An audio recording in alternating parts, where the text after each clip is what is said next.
এক বাদশার একটি তোতা পাখি ছিল, যে তার তোতা পাখিটিকে শিখিয়েছিল যে শিকারি আয়েগা দানা ডালেগা ফাসনা নেই, অর্থাৎ শিকারি আসবে দানা ছড়াবে ফেসে যাও না। তোতা পাখিটি এই কথাটা সুন্দর করে মুখস্থ করে নিল।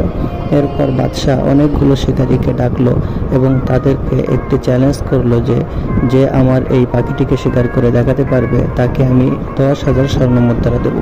শিকারীগুলো একে একে আসতে লাগলো। যখনই ওই পাখিটি কোনো শিকারীকে দেখে, সাথে সাথে পাখিটি বলে শিকারি আসবে দানা ছড়াবে ফেসে যেও না। এই কথা শুনে সেই শিকারীরা হতাশ হয়ে চলে যায়। এভাবে কোনো শিকারী তাকে শিকার করতে পারে না।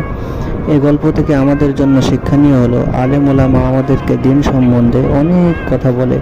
এই কথাগুলোর মধ্যে অনেক কথা আমাদের বুঝে আসে না, কিন্তু আমাদের বুঝে আসুক অথবা না আসুক, আমরা যদি আমল করি তাহলে আমরা আল্লাহ তাআলার জাহান্নামের আযাব থেকে মুক্তি পাবো এবং ইনশাআল্লাহ আমরাও সর্বোচ্চ সফলতা অর্জন করতে পারবো, অর্থাৎ জান্নাতে যেতে পারবো। আল্লাহ তাআলা আমাদের সবাইকে তৌফিক দান করেন।